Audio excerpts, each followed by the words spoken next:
Less than a week to go before Christmas, and those who are hosting this year are no doubt planning their Christmas dinner or lunch, depending on where you celebrate. Now, there's a lot of advice out there, but today I'm joined by the best of the best to go through all the do's and don'ts this Christmas. Food guide and restaurant critic Andy Hayler joins us live from London. Thank you so much for being with us, Andy. Thank you very much for asking me. So, you know your food, you've eaten at every Michelin 3-star restaurant in the world. What's the key to a great Christmas meal, aside from maybe not talking politics with your family?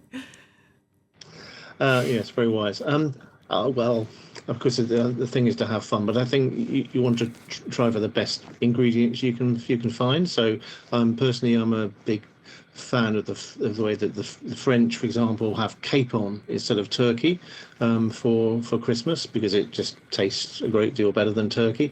And I was lucky enough to have some terrific capon just a few days ago at a restaurant in Surbiton. So I would, I think the key thing is finding the best ingredients you can.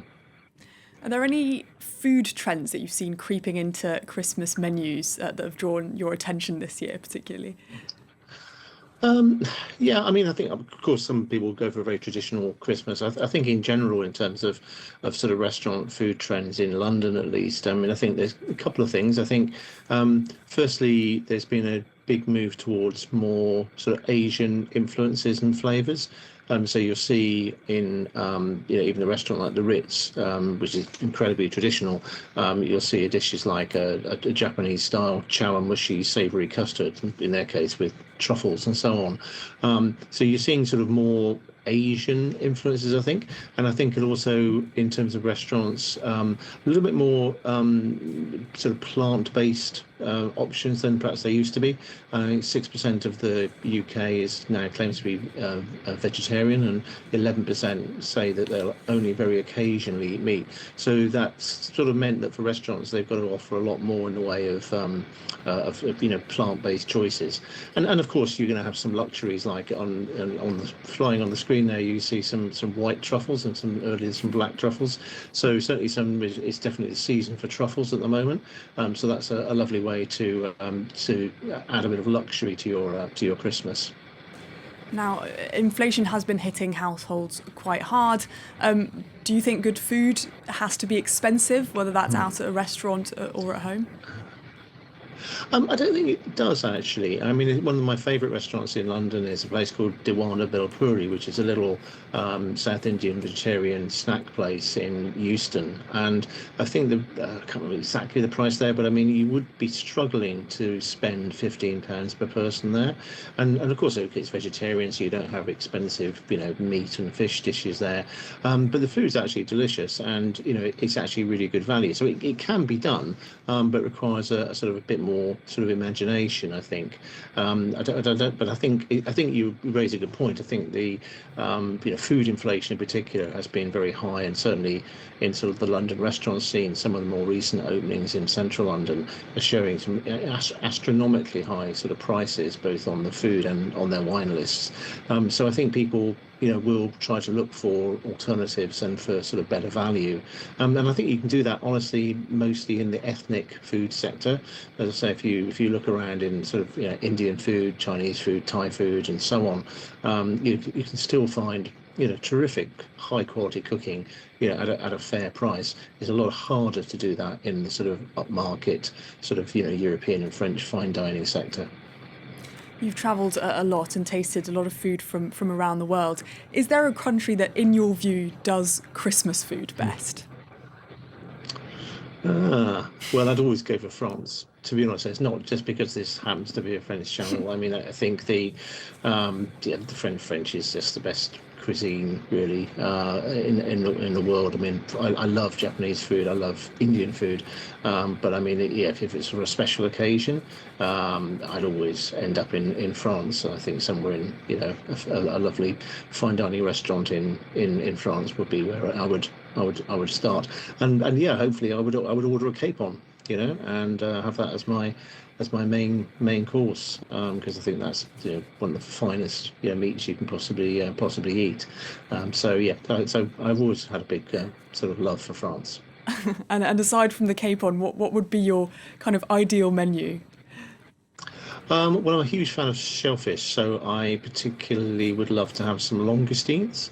Maybe from the just Normandy or sort of possibly a little bit further north, around sort of from around the waters of Scotland, perhaps. So yeah, I mean, some sort of langoustine dish would be great. Also, I love sort of scallops, which again you get fantastic scallops off the waters of the UK and France. So something involving shellfish, just a sort of starter, I think would be my sort of favourite. And then yeah, so sort of moving on to your main course. Some sort of proper French pastry dessert.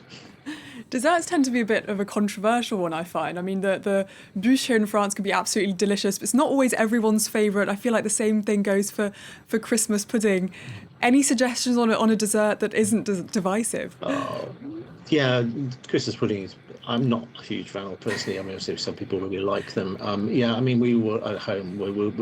My wife will make a apple and mincemeat pie, which has got the mincemeat. It's a sort of slight Christmassy thing, but it's still really an apple pie in truth. And so I think you just got to have whatever you enjoy, whether that's sort of chocolate or pastry or whatever. I think it's good to sort of get into the spirit of things, but you've got to enjoy what you're eating.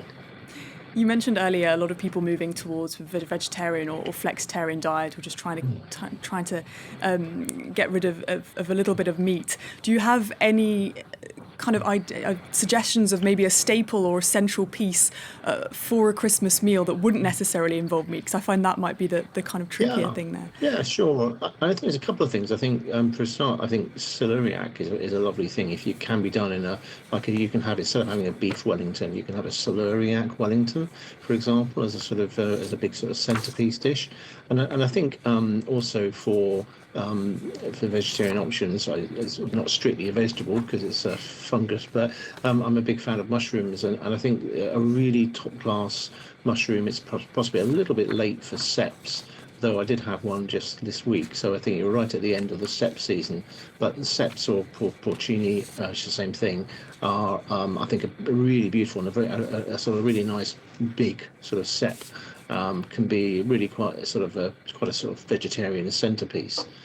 So that I would go for sort of luxury mushrooms, and as obviously we mentioned, truffles, which say have this fantastic fragrance.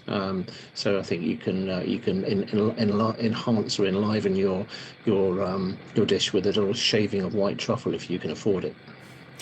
Just in the final days leading up to it, any kind of last minute tips that you want to share to anyone who's stressing about getting their meal done in time? I know some people prepare months in advance. I know people who've got their gravy done three months in advance. But any last minute tips for people?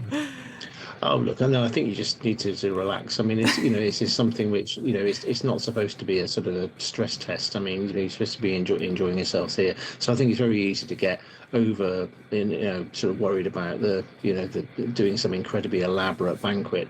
And I don't think that's necessary at all. I think, you just got to enjoy yourself, make sure you're cooking things within your own sort of capabilities you feel comfortable with, and make sure you open some nice wine and just enjoy yourself.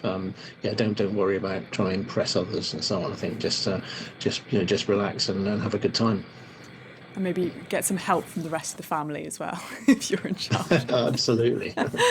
Andy Hayler, thank you so much for taking the time to speak to us here on France 24. My tummy's rumbling at the thought of a Christmas meal.